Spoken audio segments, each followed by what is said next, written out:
Miguel Rivera entered the local pharmacy on what he thought would be an ordinary day. He had been there numerous times before, familiar with the layout and the quiet rhythm of people coming and going. Miguel wasn't expecting anything unusual.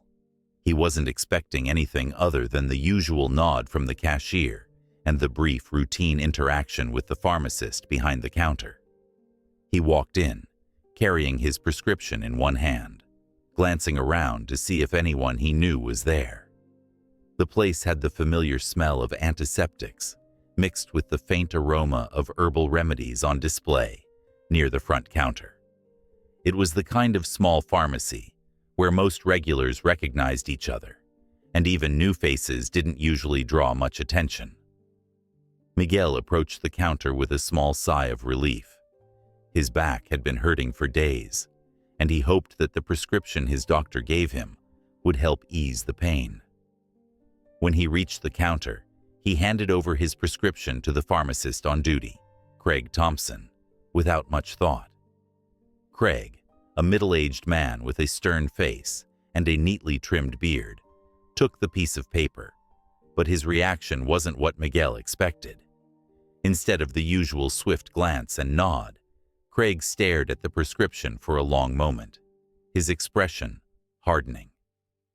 Miguel noticed Craig's eyebrows furrow in concentration as he examined the paper in front of him. He watched Craig hold it up against the light, a gesture Miguel had only seen in movies, used to check for authenticity in documents or detect forgeries. A faint sense of discomfort began to creep over him, but he chose to stay silent, waiting for Craig to do his job. He thought that maybe Craig was just being thorough, ensuring everything was in order. However, Craig's actions became more deliberate and suspicious. He began flipping the prescription over, holding it close to his eyes, squinting at Miguel like he was trying to see through him. Miguel tried to keep his composure, maintaining a polite expression, but the atmosphere was getting thicker with every passing second. Craig hadn't said a word yet, and it felt like the silence between them was expanding, filling the room with a tense discomfort. When Craig finally spoke, his voice was cold and laced with an undercurrent of suspicion. "Where did you get this?" he asked, holding up the prescription. The question caught Miguel off guard. He blinked, taken aback by the abruptness of Craig's tone. "I got it from my doctor," Miguel replied, trying to keep his voice steady. He didn't see what the issue was. It was a legitimate prescription after all. But Craig's expression didn't soften. In fact, it seemed to harden further, as if Miguel's answer had only confirmed his suspicions. Craig didn't offer any reassurance or an explanation. Instead, he continued to examine the prescription as if it were some kind of riddle he needed to solve.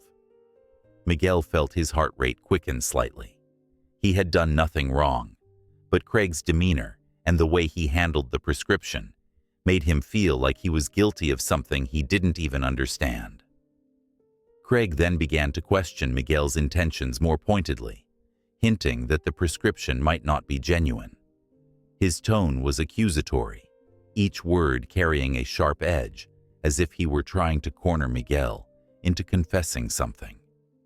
Miguel, now more confused than ever, found himself getting defensive, though he didn't want to escalate the situation.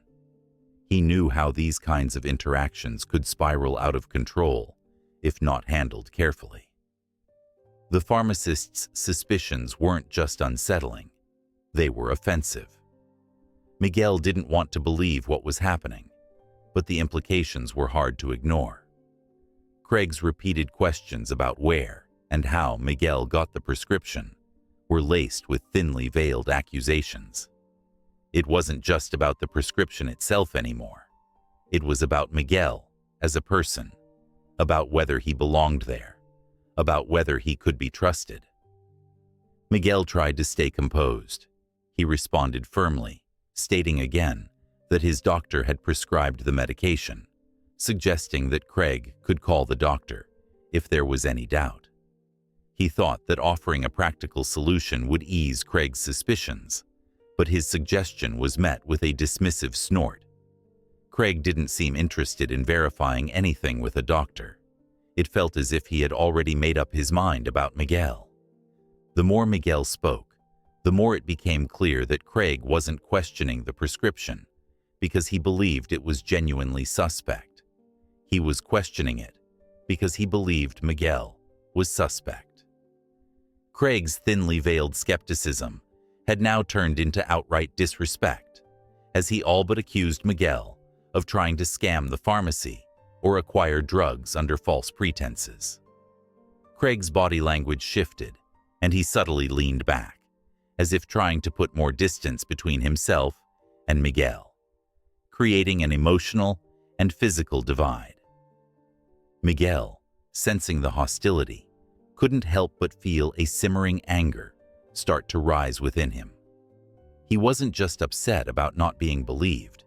He was angry at being judged, at the implication that because he was a young black man in a hoodie, his prescription couldn't possibly be legitimate. Craig's questions weren't just about the piece of paper Miguel had handed over. They were about his integrity, about his worthiness to be there, about whether or not he deserved the same respect and service as any other customer. As Craig continued to scrutinize the prescription under the bright counterlight, the atmosphere shifted from one of awkwardness to one of undeniable confrontation. Miguel could feel the eyes of the other customers starting to turn toward him. He wasn't shouting, but the tension between him and Craig was palpable, and people could sense that something was off. Craig finally lowered the prescription and looked Miguel directly in the eyes. His gaze wasn't that of someone trying to help a customer. It was the look of someone who had decided he was dealing with a problem. He cleared his throat, seemingly ready to escalate matters further, and that's when Miguel knew this wasn't just about a piece of paper. It was about something much deeper, something much uglier, lurking beneath the surface of Craig's polite words and professional demeanor. The tension, the suspicion, and the subtle hostility, all these things were now out in the open, unspoken, but painfully clear. Miguel felt like he was standing at a crossroads, uncertain of what would come next, but knowing that no matter what he said, the pharmacist had already made up his mind about him. Craig's face hardened as Miguel reiterated that the pharmacist should simply call his doctor. The suggestion wasn't aggressive. It was a reasonable request, almost pleading in tone. But Craig wasn't looking for reasonable requests. He was looking for signs that his suspicions were justified. In his mind, Miguel's insistence seemed like a challenge to his authority, a challenge he wasn't prepared to handle gracefully. Rather than picking up the phone and doing what Miguel asked, Craig reached for something else entirely.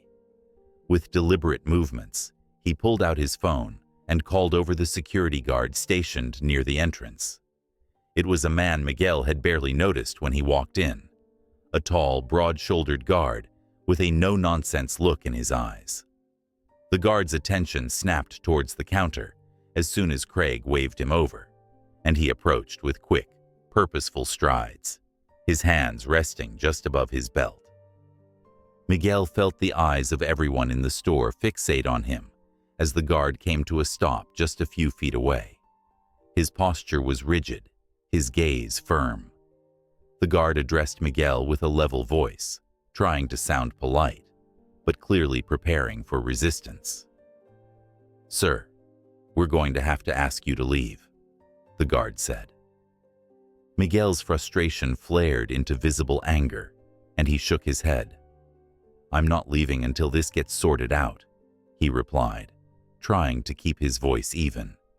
It was a delicate balance between standing up for himself and not appearing hostile, a line that, as a black man, Miguel knew he couldn't afford to cross in situations like these. He could feel the judgment, the stares, the assumptions about him. His insistence to stay wasn't just about the prescription anymore. It was about proving that he wasn't going to be dismissed so easily. Craig took a step back, almost as if he expected Miguel to lash out. "If you don't leave now," he said, his voice dripping with forced authority, "we're going to call the police." The threat hung heavy in the air. To Craig, this wasn't a simple disagreement anymore. It was a situation that needed controlling, and calling in law enforcement was his next logical step. Miguel clenched his fists at his sides, trying to steady himself. This was exactly the kind of scenario he had feared. A small misunderstanding or prejudice spiraling out of control. "Call them," Miguel said through gritted teeth, a mix of determination and anger in his voice. "But I'm not going anywhere until you confirm with my doctor." The guard's hand hovered over his radio, and after a brief nod from Craig, he clicked it, speaking into it with a professional tone. "We've got a situation here," the guard said, keeping his eyes on Miguel. "Need backup to the pharmacy section." Miguel couldn't believe it. All of this, over a prescription that could have been verified with a single phone call. The guard's voice on the radio was calm, routine even, as if this were just another incident in a long shift. Within minutes, 2 police officers entered the pharmacy. They were quick, their demeanor reflecting the urgency of a call that had warned them of potential trouble. The lead officer, Officer Brown, was a middle-aged man with graying hair and a serious expression. His partner, Officer Miller, was younger, observing quietly as they approached the counter. Craig immediately directed their attention to Miguel, pointing at him as if identifying a suspect. "This man presented what I believe is a forged prescription," Craig said, trying to maintain an air of professionalism. The officers nodded, but their eyes shifted to Miguel, scrutinizing him as if trying to read his intentions. Officer Brown stepped forward, holding up a hand to Craig, as if to signal that he had things under control. "Sir," he addressed Miguel, his voice measured, "I understand there's been an issue with a prescription." Miguel took a deep breath before speaking, trying to keep his tone calm. He didn't want to give them any reason to see him as a threat. "There's no issue," Miguel replied. "I have a legitimate prescription from my doctor. I told him to call and verify, but he refused and called security instead." Officer Brown raised an eyebrow, glancing between Miguel and Craig. It was clear that Brown was trying to assess the situation and determine whether Miguel's calm demeanor was an act, or if Craig had overreacted. Beside him, Officer Miller pulled out his phone and discreetly began searching for the doctor's contact information. Miguel watched with a mixture of hope and apprehension. He couldn't believe this was happening, that something so simple had escalated to this point. He felt the eyes of the entire store on him, customers murmuring to each other, some with pity and others with suspicion. He felt exposed, judged not just by the pharmacist, but by everyone around him. Officer Miller stepped away, holding the phone to his ear, and Miguel could hear him speaking in hushed tones. There was a pause, then more speaking, followed by a brief silence. Miguel held his breath, feeling like every second was dragging on forever. Craig still looked confident, arms crossed, sure that the police would find something wrong with Miguel's prescription. When Officer Miller returned, he gave a brief nod to Officer Brown. "I spoke with the doctor," Miller said, keeping his voice low, but audible enough for those nearby to hear. "The prescription is legitimate." For a moment, there was silence. The tension in the room was almost unbearable, as if everyone present was waiting for someone to say the next word. Miguel could see the realization dawning on Craig's face, his confidence faltering, replaced by an expression of disbelief. Craig didn't want to admit it. didn't want to acknowledge that he had been wrong. Miguel let out a breath he didn't realize he had been holding, feeling a mix of vindication and exhaustion. He had known all along that he was right, but being validated after enduring such scrutiny didn't bring the relief he had hoped for. The damage had already been done. The judgment, the accusations, the humiliation. Officer Brown, seeing the shift in dynamics, turned back to Craig. "It looks like everything checks out," he said, his tone firm but not unkind. He was trying to bring the situation to a close without making things worse, but the underlying tension remained. Craig opened his mouth as if to argue, then closed it again, looking down at the prescription still in his hand. Miguel felt the anger simmering beneath the surface, not just because of Craig's refusal to listen, but because of the larger implications of what had happened. This wasn't just an isolated incident. It was a reflection of a deeper problem, one that Miguel couldn't ignore. He met Craig's eyes, not with a look of triumph, but with a look of disappointment. "You didn't even try to check," Miguel said quietly, his voice carrying the weight of everything he had endured. "You made up your mind about me before you even spoke to me." Craig didn't respond, but the flush creeping up his neck was answer enough. The officers exchanged glances, and Officer Brown gave Miguel a nod, signaling that he was free to go. But Miguel didn't feel free. He felt trapped in a cycle of prejudice and assumptions that had turned a simple pharmacy visit into a public ordeal. As he turned to leave, Miguel knew he couldn't let this go. He wasn't just leaving the pharmacy. He was stepping away from a moment that demanded action, from an experience that highlighted the biases people like Craig carried with them. This wasn't just about one pharmacist. It was about a system that allowed these biases to persist unchallenged.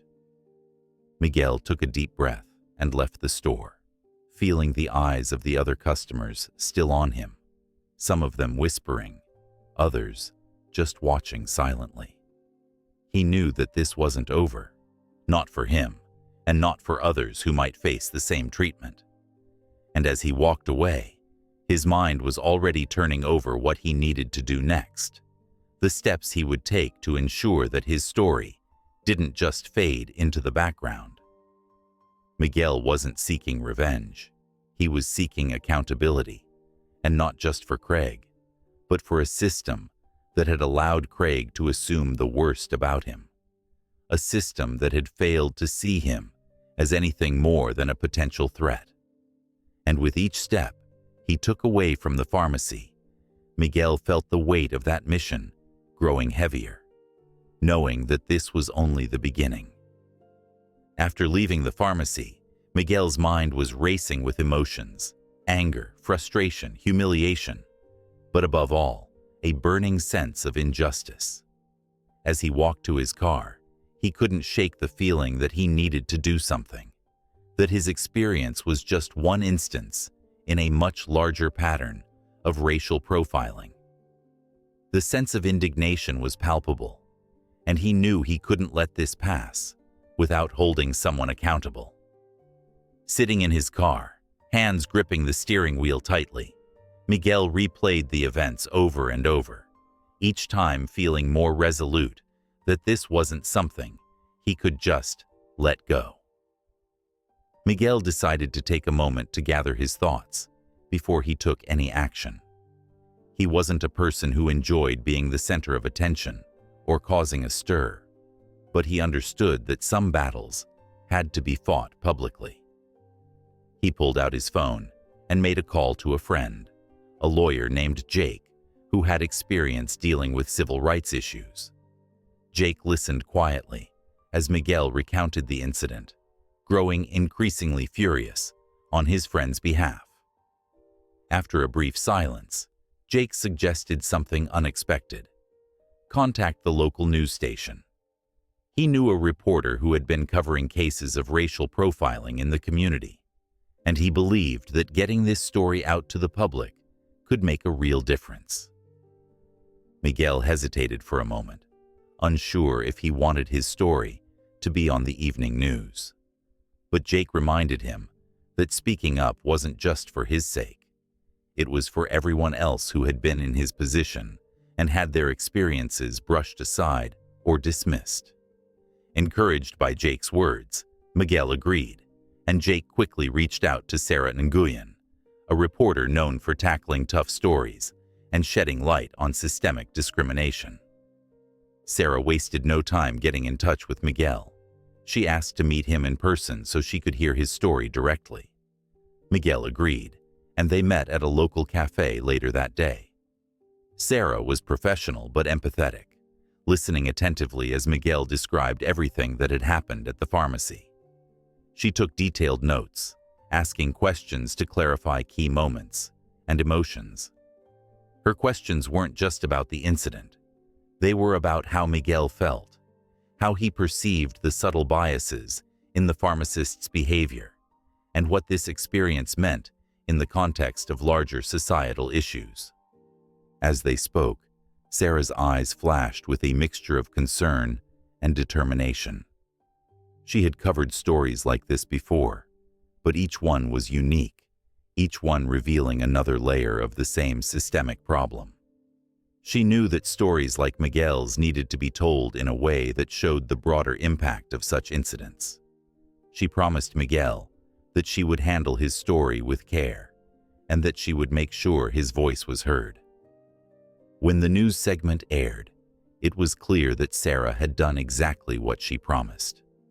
The piece opened with Miguel recounting the events, his words powerful and direct. The camera didn't shy away from his expressions, the frustration, the pain, and the underlying strength in his voice. Sarah then contextualized his experience, highlighting similar incidents in the community and citing statistics on racial profiling in everyday interactions. Her narrative painted a picture that was hard to ignore, and viewers quickly began to respond. Miguel's story went viral, spreading across social media like wildfire. People from all walks of life began sharing the video, expressing their outrage and disbelief that something like this could happen in their community. But more than that, Miguel's story resonated with others who had faced similar discrimination.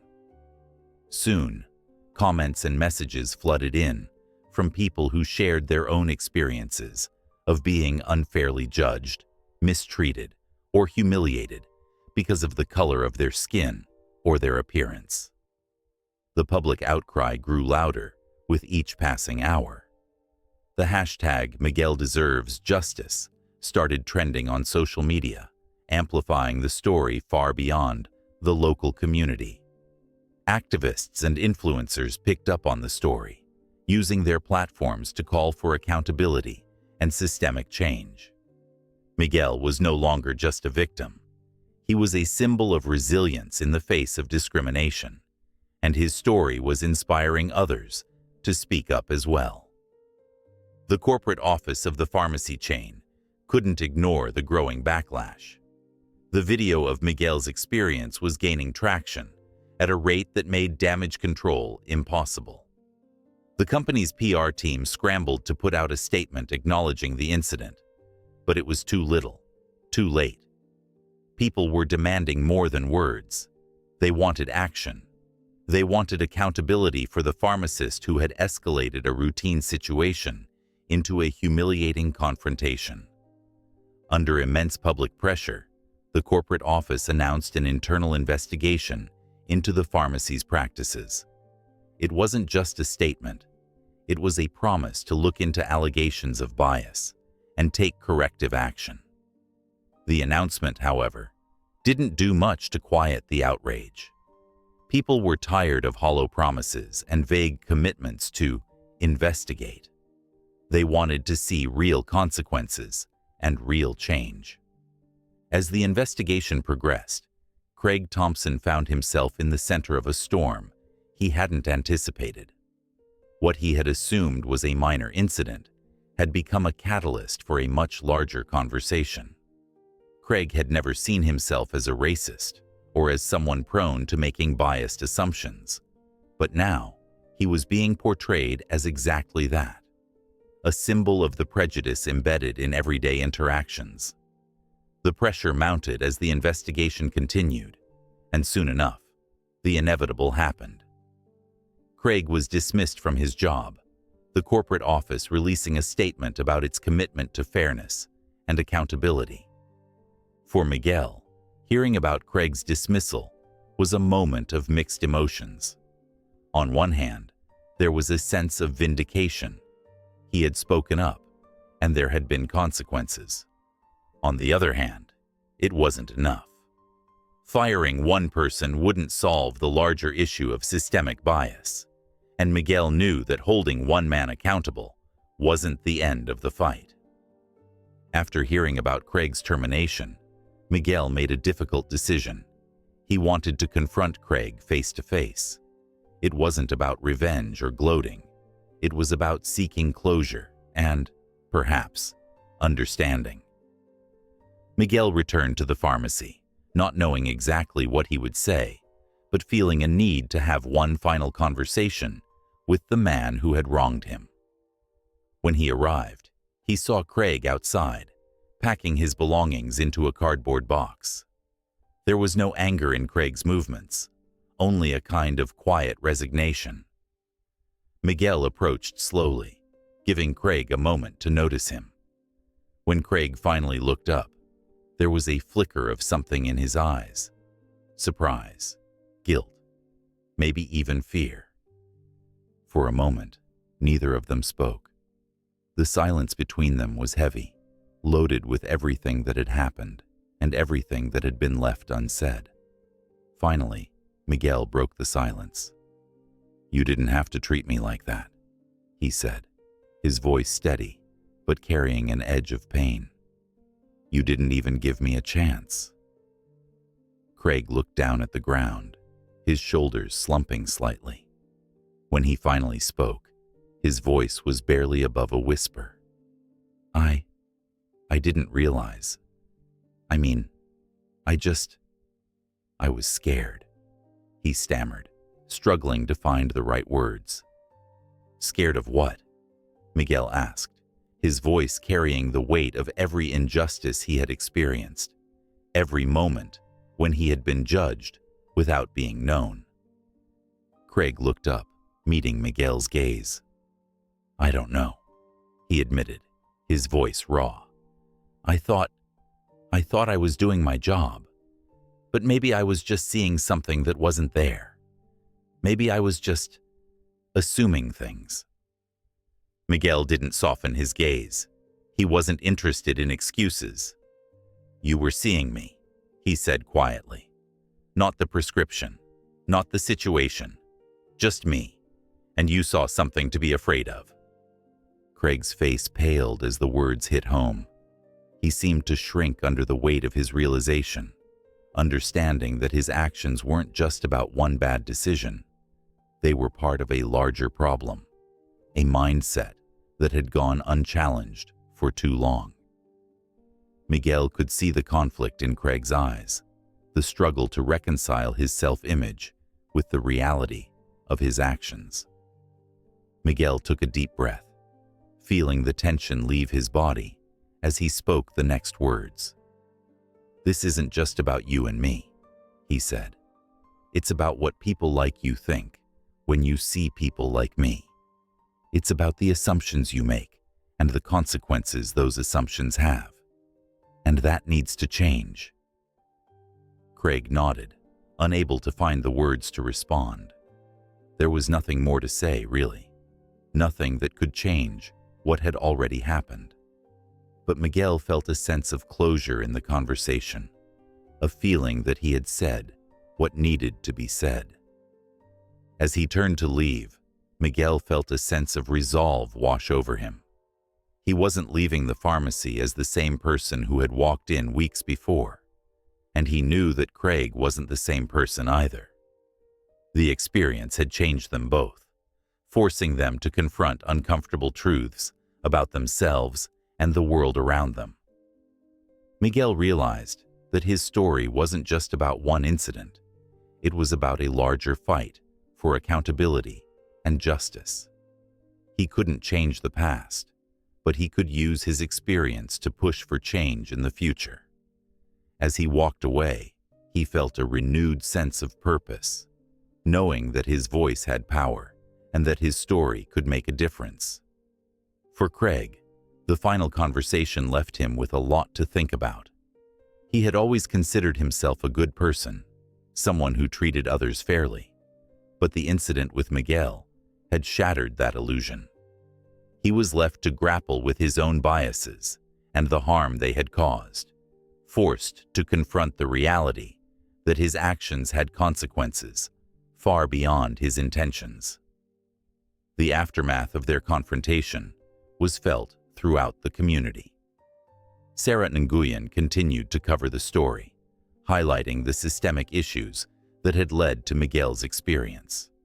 She interviewed other individuals who had faced similar discrimination, painting a picture of a community grappling with deep-rooted biases and the urgent need for change. Miguel, despite his initial reluctance, embraced his role as a voice for change. He spoke at local events and participated in community meetings, using his platform to raise awareness and advocate for policies that addressed racial profiling and discrimination. His story continued to resonate with people, inspiring others to come forward and share their experiences. In the end, Miguel's resolve became the driving force behind a movement for accountability and systemic change. His story wasn't just about one man's experience. It was a call to action for a community to confront its prejudices and work towards a more just and equitable future.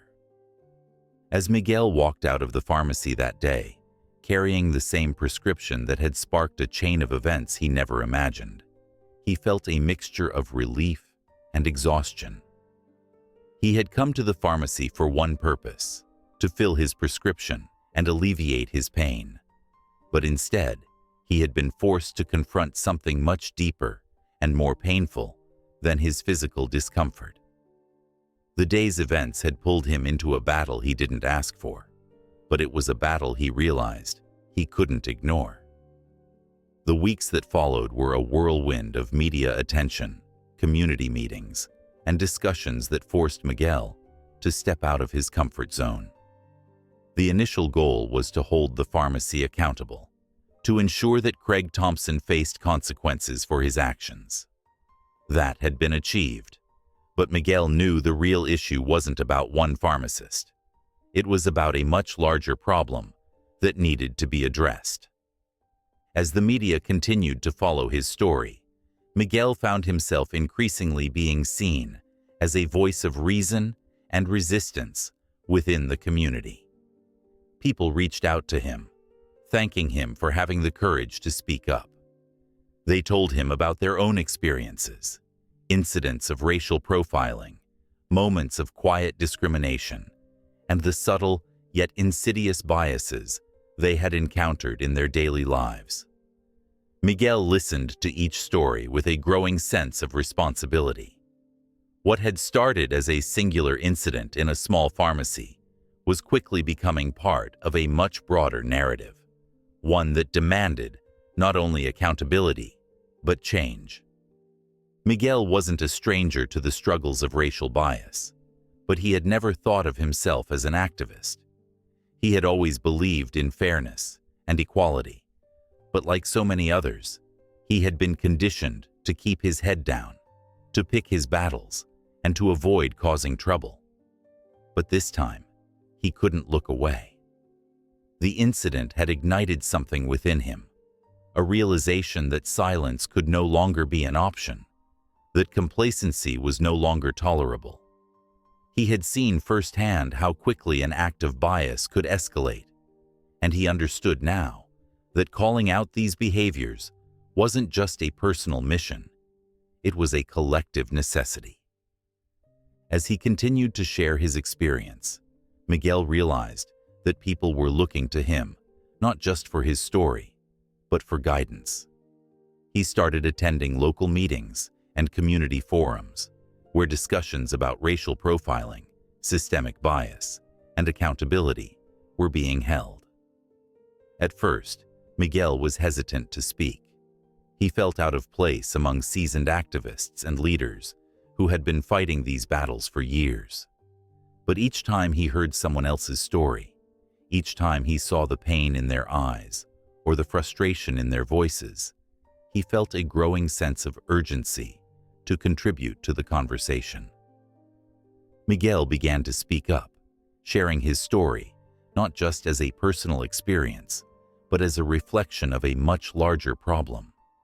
He talked about the fear and humiliation he felt in that pharmacy, about the moment he realized that Craig's actions weren't just about a prescription. They were about assumptions and prejudices that ran much deeper. He talked about the importance of holding people accountable, not out of a desire for revenge, but out of a need for justice and change. Over time, Miguel's resolve became clearer and stronger. He realized that while holding Craig accountable was necessary, it was only the beginning. The real challenge lay in confronting the broader systems that allowed people like Craig to act on their biases without question. He began to advocate for policies that would prevent similar incidents from happening in the future. Policies that focused on training, accountability, and transparency in customer interactions. Miguel worked with local organizations to push for reforms in how businesses and public institutions handled incidents of racial profiling. He supported initiatives that called for mandatory bias training for employees and advocated for clear guidelines on how to handle situations involving prescription verifications and customer service. He wasn't interested in superficial changes or empty promises. He wanted real, lasting reforms that addressed the root of the problem. Throughout this journey, Miguel found unexpected allies. Community leaders, activists, and even some business owners reached out to offer their support. They recognized that Miguel's experience was a symptom of a much larger issue, and they were eager to work together to create a safer, more equitable environment. Sarah Nguyen, the reporter who had initially covered Miguel's story, continued to follow his progress, highlighting the changes he was advocating for and the impact his efforts were having on the community. But Miguel's resolve wasn't just about advocating for change in the broader community. It was also about self-reflection and personal growth. He spent a lot of time thinking about how he could use his experience to help others and what it meant to be a voice for change. He struggled with feelings of doubt and insecurity, wondering if he was really making a difference or if his efforts would fade away as time passed. It was during one of these moments of self-doubt that Miguel received a letter from a woman named Linda. In the letter, Linda shared a story that was eerily similar to Miguel's. She had been accused of forging a prescription at a different pharmacy, treated with the same suspicion and disrespect. But unlike Miguel, she hadn't had the courage to speak up at the time. She had been too afraid of the consequences, too afraid of being misunderstood or dismissed.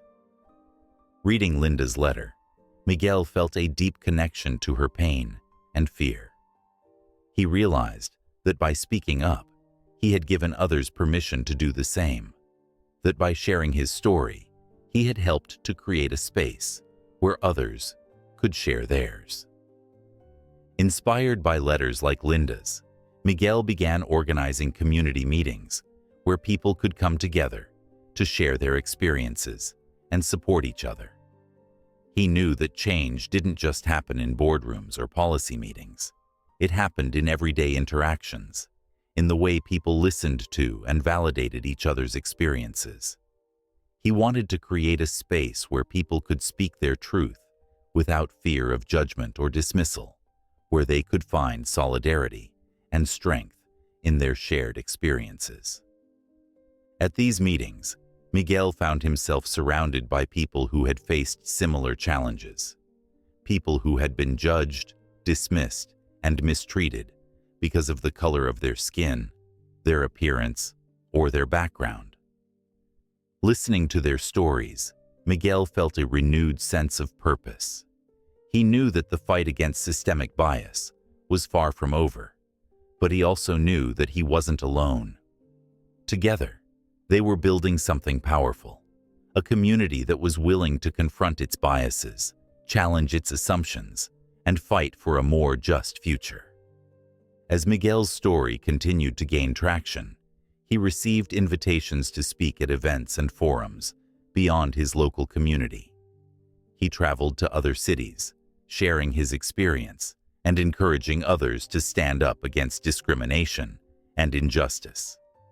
Each time he spoke, he felt a mix of nerves and determination, knowing that his words had the power to inspire change, but also aware of the weight of the responsibility he carried.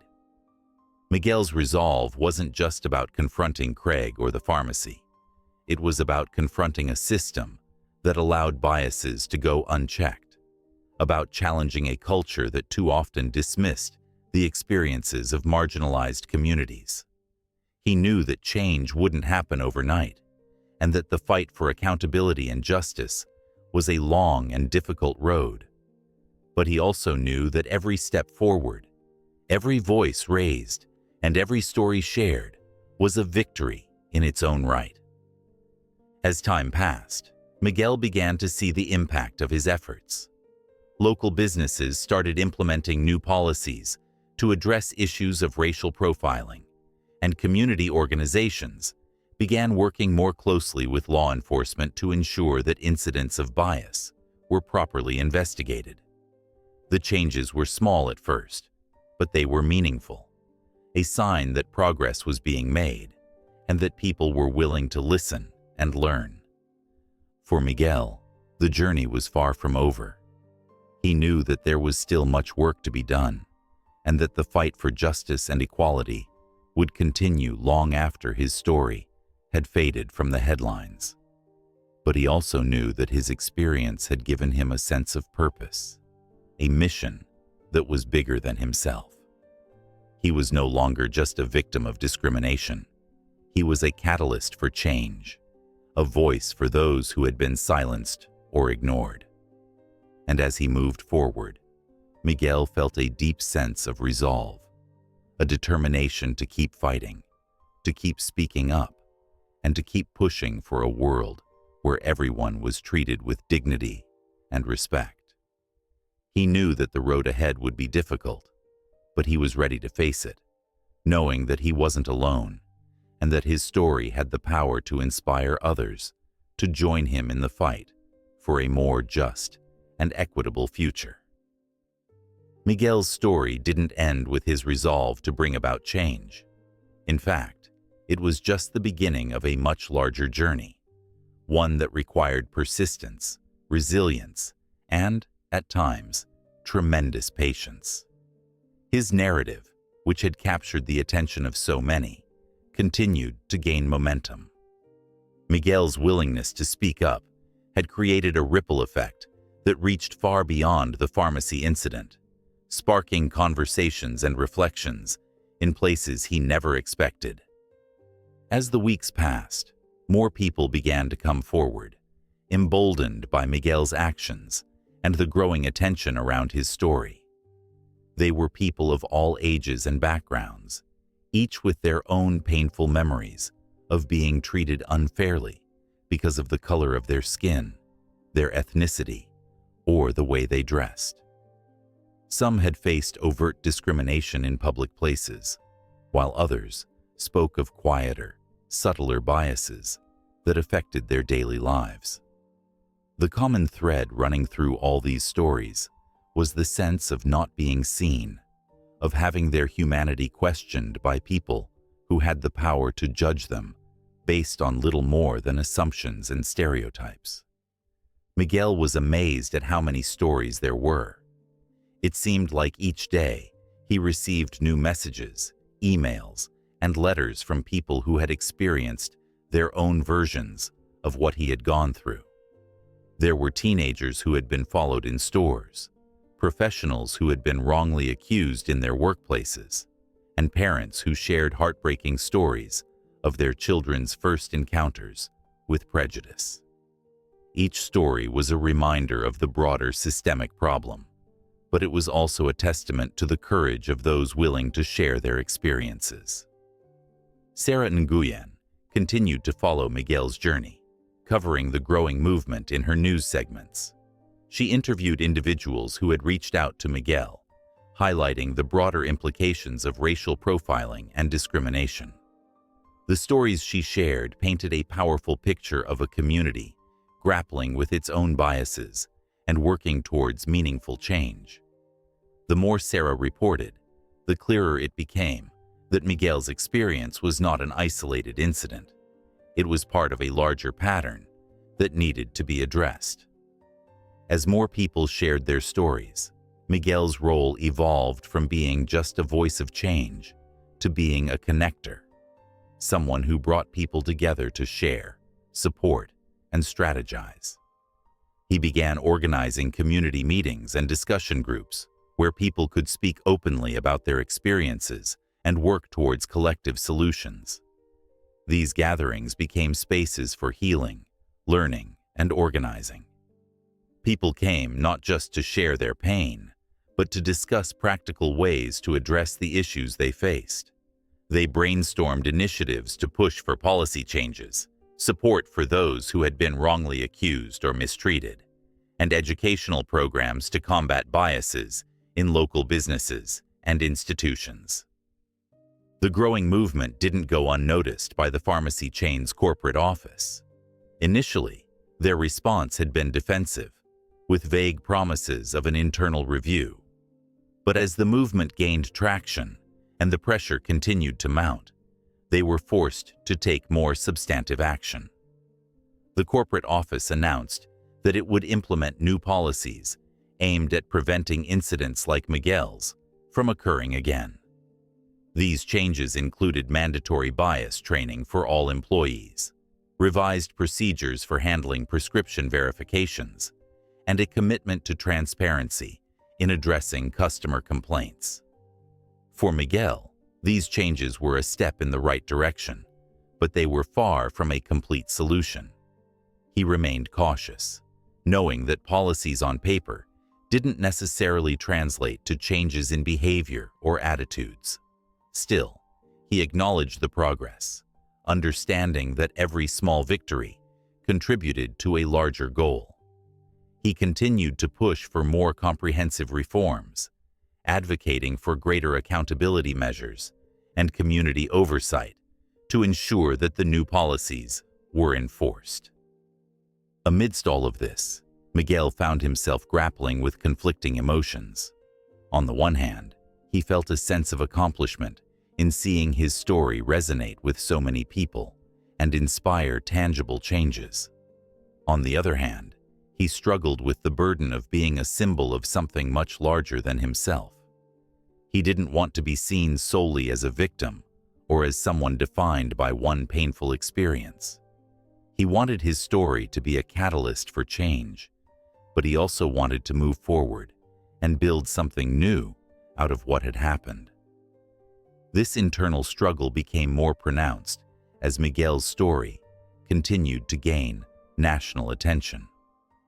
News outlets from across the country reached out, wanting to interview him and tell his story on a broader scale.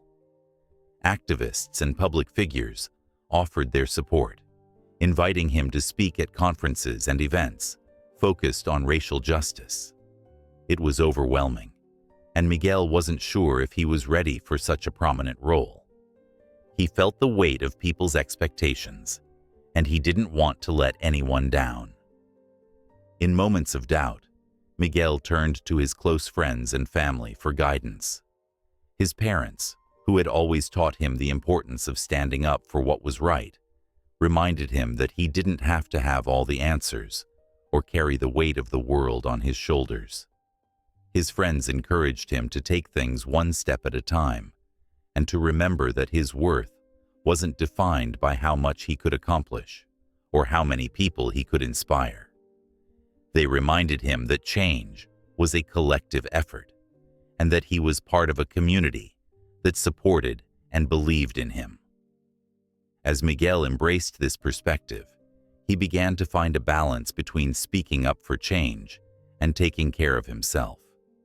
He continued to engage with the community, but he also made time for self-reflection and moments of rest. He understood that the fight for justice was a marathon, not a sprint, and that he needed to pace himself for the long journey ahead. Meanwhile, Sarah Nguyen's coverage of Miguel's story didn't stop at the initial incident or the corporate response. She delved deeper into the systemic issues that had been brought to light, exploring the ways in which racial profiling affected not just individuals, but entire communities. She spoke with experts on racial bias, civil rights activists, and policymakers who were working to address these issues on a larger scale. Sarah's reporting painted a comprehensive picture of the problem, highlighting the need for long-term solutions and sustained efforts to create change. The impact of Sarah's reporting, combined with Miguel's continued advocacy, led to meaningful changes beyond the pharmacy chain. Other businesses in the community began implementing similar bias training programs and reviewing their policies to ensure fair treatment for all customers. Local government officials, recognizing the growing demand for accountability, started exploring legislative measures to address racial profiling and discrimination in public spaces. Miguel's resolve remained strong throughout this journey, but it was no longer just about fighting against injustice. It was also about building something new. He realized that true change required not only confronting the past, but also envisioning a better future. With this in mind, Miguel began working with community leaders and activists to develop programs focused on education, empathy, and understanding. They organized workshops and seminars aimed at breaking down stereotypes and challenging assumptions, creating spaces where people could listen, learn, and grow together. These initiatives weren't just about addressing the symptoms of racial bias. They were about transforming the underlying attitudes and beliefs that fueled discrimination. Miguel understood that this kind of change wouldn't happen overnight, but he was committed to the long-term work of fostering empathy and inclusivity in his community. Over time, Miguel's story became less about a single incident at a pharmacy and more about the ongoing journey towards justice and equity. His experience served as a starting point, but the movement it inspired went far beyond him. It became a collective effort, with people from all walks of life coming together to challenge prejudice, advocate for change, and support one another in the pursuit of a more just world. Miguel knew that there would always be new challenges and setbacks, but he also knew that he wasn't alone in facing them. He was part of a community that had found strength in shared stories and solidarity, and that was committed to working towards a better future for everyone. And as he looked back on everything that had happened, Miguel felt a sense of hope. Hope that, despite the obstacles, meaningful change was possible, and that his story had played a part in making that change a reality.